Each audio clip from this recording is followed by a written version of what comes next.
जो स्ट्रैबिस्मस, जिसको normal terms में स्क्विंट भी बोला जाता है, इसमें हो रहा क्या होता है कि जो दोनों आँखों की विजुअल एक्सिस होती है ना, उसकी मिसअलाइनमेंट हो जाती है। अब विजुअल एक्सिस क्या होती है? ये एक इमेजिनरी लाइन होती है जिसको मतलब कोई भी ऑब्जेक्ट हो ना, लाइक फर्स्ट करें ये आई है, कोई भी ऑब्जेक्ट इसके सामने पड़ा हुआ है तो उस ऑब्जेक्ट से लेके जो फोविया सेंट्रलिस है ना रेटिना में, उधर तक जो एक इमेजिनरी लाइन कनेक्ट करती है ना, उसको हम बोलते हैं ये विजुअल एक्सिस। तो जब इस विजुअल एक्सिस की मिसअलाइनमेंट होगी तो उसको स्ट्रैबिस्मस या स्क्विंट बोला जाएगा। अब ये जो ऑर्थ्रोफोरिया होता है, ये एक तरह से स्क्विंट का ऑपोजिट इसे बोल सकते हैं।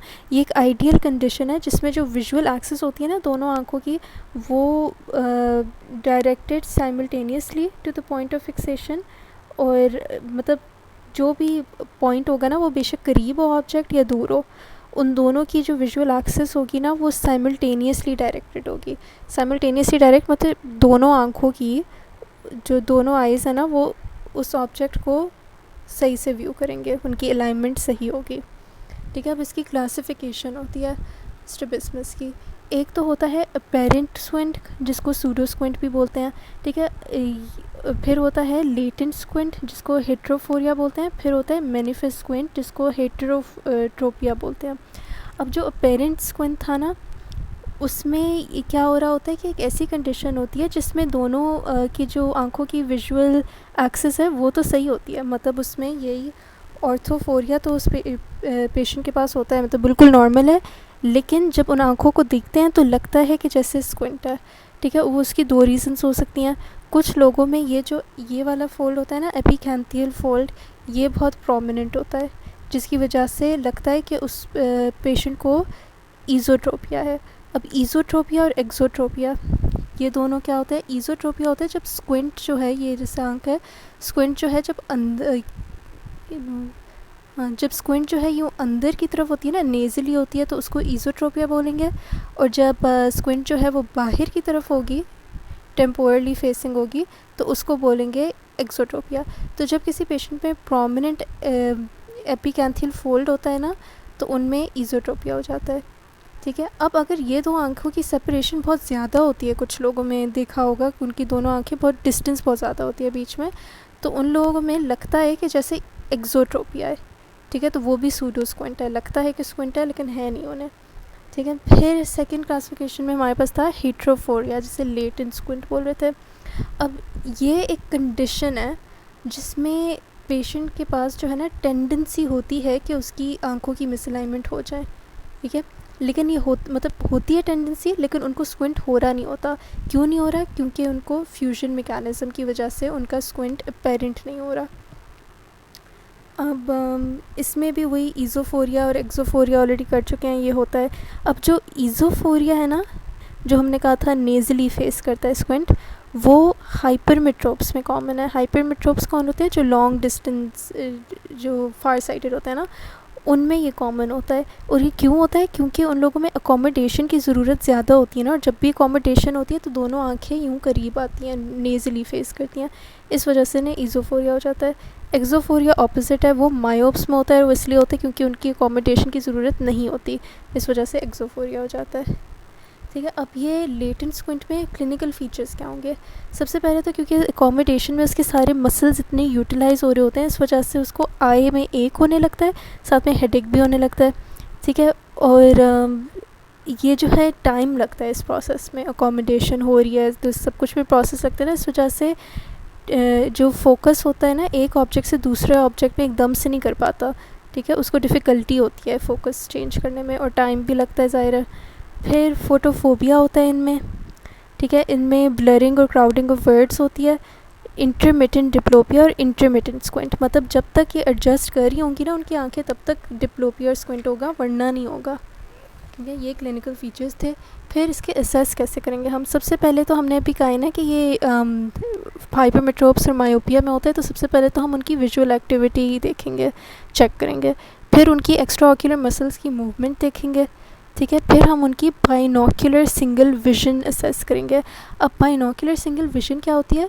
इसमें लेट्स से ये दो आंखें होती हैं ना, अब आप नोटिस करें तो दोनों आंखों से एक आंख बंद करें, दूसरे से देखें, तो डिफरेंट विजन होती है दोनों की, लेकिन एक कॉमन पॉइंट होगा, मतलब दोनों आँखों से एक कोई ऐसी उनमें कोई कॉमन पॉइंट होगा जो दोनों आँखों से नज़र आ रहा होगा, तो वो जो हमारे ब्रेन है वो एज़ वन परसीव करती है, वो इमेज जो है वो दो दो नहीं दिखाती, ठीक है। डिप्लोपिया नहीं हो रहा होता, वो एक विजन नहीं दिखा रही होती है, हमें एक इमेज दे रही होती है, उसको बाइनोक्यूलर सिंगल विजन बोलते हैं, ठीक है। तो हम उसकी वो असेस करेंगे, फिर हम लोग उसकी स्लाइकोपीजिक रिफ्रैक्शन चेक करेंगे, फिर AC/A रेशो देखेंगे हम लोग।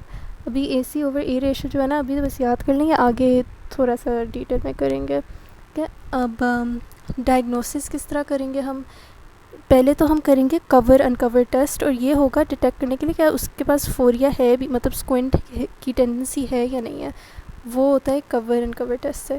फिर जो हम चेक करते हैं कि इसको फोरिया किस चीज़ के लिए, डिस्टेंस के लिए, फार साइटेड के लिए, या फिर नियर के लिए। जो डिस्टेंस वाला है उसके लिए मैडॉक्स रॉड टेस्ट करेंगे, और जो नियर है ना उसके लिए मैडॉक्स विंग टेस्ट करेंगे। फिर आ जाती है ट्रीटमेंट। सबसे पहले तो रिफ्रैक्टिव एरर जो कि ये कॉज कर रहा है स्ट्रैबिस्मस है ना, वो हम लोग करेक्ट करेंगे।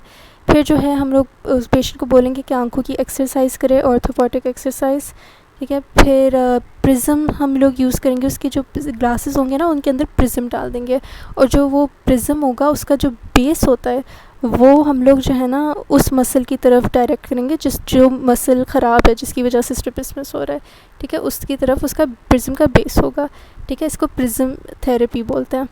फिर एंड में जब ये सब कुछ काम नहीं करे तो फिर भी उस पेशेंट को डिप्लोपिया हो रहा हो तो हम लोग सर्जिकल ट्रीटमेंट करते हैं, ठीक है। फिर लास्ट है हमारे पास हीट्रोट्रोपिया मैनिफेस्ट स्क्विंट जिसको बोलते हैं।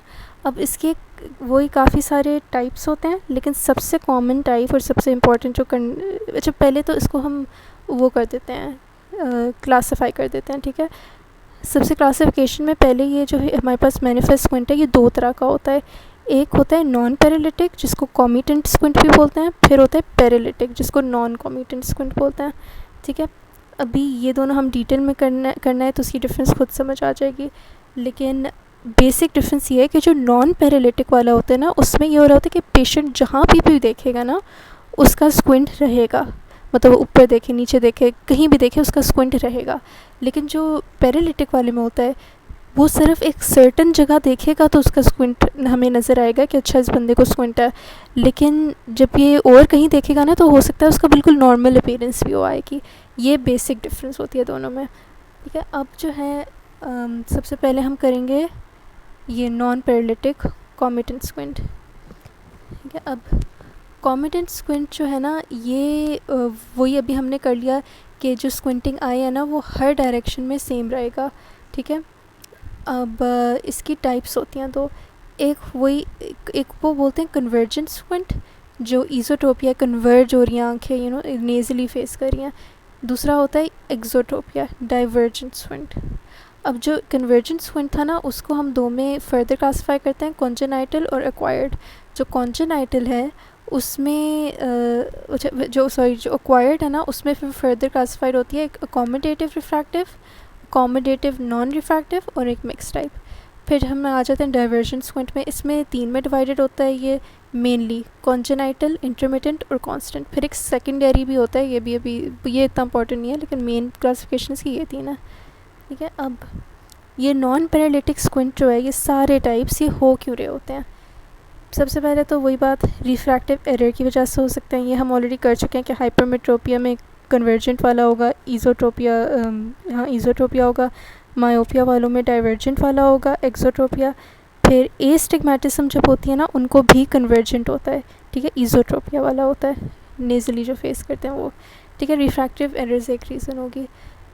दूसरा होता है कि abnormal ratio of accommodative convergence to accommodation, ये जो हमने उधर भी पढ़ा था ना असेसमेंट में कि AC/A रेशो डिटरमिन करेंगे वो ये होता है।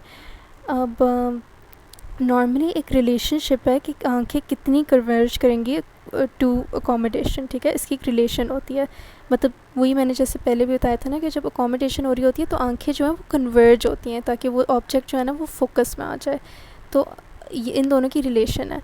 लेकिन कभी कभी ये रिलेशन जो है ना ये डिस्टर्ब हुई हुई होती है, तो इस वजह से हमारा ये जो रेशो है ना ये ऊपर नीचे आ रहा होता है। तो इस वजह से इम्पॉर्टेंट होता है ये असेस करने के लिए कि इसकी जो पेशेंट है उसकी आंखें जितनी कन्वर्ज हो रही हैं, क्या वो अकोमोडेशन की वजह से ही हो रही हैं या फिर वैसे हो रही हैं, मतलब फॉर स्क्विंट की वजह से हो रही हैं। तो वो असेस करने के लिए हम ये रेशो चेक करते हैं। ठीक है, तो एक और reason of squint is abnormal ratio. ठीक है, फिर तीसरा रीज़न है कन्वर्जेंट सेंटर और डाइवर्जेंट सेंटर। अब ये दो आँखें हैं, ठीक है। कन्वर्जेंट सेंटर ये होता है, डाइवर्जेंट सेंटर जो है ना ये आँखों से दूर होता है। अब कन्वर्जेंट सेंटर जो है ये सेंटर वाला पार्ट जो है ये ज़्यादा हाइपर एक्टिव होगा, तो आप ख़ुद अंदाज़ा लगा सकते हैं कि ईज़ोट्रोपिया हो रहा होगा। और अगर ये कम एक्टिव होगा तो फिर आंखें उस तरफ बाहर की तरफ निकल जाएंगी, एक्सोट्रोपिया हो जाएगा। ठीक है, तो ये हाइपर एक्टिविटी से ईज़ोट्रोपिया, हाइपो एक्टिविटी से एक्सोट्रोपिया। फिर डाइवर्जेंट सेंटर इसका ऑपोजिट हो जाएगा। डाइवर्जेंट सेंटर अगर ज़्यादा एक्टिव होगा तो आंखें बाहर की तरफ फेस करेंगी, अगर कम एक्टिव होगा तो आंखें अंदर की तरफ फेस करेंगी। ठीक है, फिर यही लिखा हुआ है इधर। फिर फ्यूजन मैकेनिज़्म है वो जब डिफेक्टिव हो जाती है तो भी हो जाता है स्क्विंट। ठीक है, फिर जो फोरिया था ना अभी पहले ही हमने पढ़ा था, ये मैनिफेस्ट स्क्विंट जो होता है फोरिया, उसकी जब अगर ब्लड से कोई पेशेंट ट्रीटमेंट ना करवाए तो इवेंचुअली वो फिर इसमें बन जाता है। तो ये इसकी एक और रीज़न हो सकती है। ठीक है, फिर सेंसरी इंटरफेरेंस भी रीज़न होती है। सेंसरी इंटरफेरेंस में सब कुछ हो सकता है सेंट्रल कॉर्नियल ओपेसिटी होगी, कंजेनाइटल कैटरैक्ट हो गया, रेटिनल कोई पैथोलॉजी होगी। रेटिनल पैथोलॉजी में सब वही retinoblastoma, macular toxoplasmosis, congenital hypoplasia of macula, ये सारी रीज़न्स आ जाएंगी। ठीक है, और एंड में अगर कुछ समझ नहीं आए कि क्या रीज़न है तो मतलब वो हेरिटरी है। तो अब क्लिनिकल फीचर्स क्या होते हैं इसके स्क्विंट के। सबसे पहले तो मोड ऑफ ऑनसेट जो है ना इसका यूजुअली आहिस्ता आहिस्ता हो रहा होता है। ठीक है, बहुत रेयर है कि एकदम से कोई बंदा उठे और उसे स्क्विंट हो जाए, वरना ये ग्रेजुअल इसकी वो होती है ऑनसेट। एज जो है ना कॉन्जेनाइटल वाले जो हैं वो ज़ाहिर है फर्स्ट 6 मंथ्स में आएंगे, जो एक्वायर्ड वाले होते हैं ना वो आफ्टर 6 मंथ्स आएंगे और यूजुअली चाइल्डहुड में आ रहे होते हैं ये। फिर ऑक्यूलर मूवमेंट्स उसकी जो होंगी ना उनमें कोई लिमिटेशंस नहीं होंगी,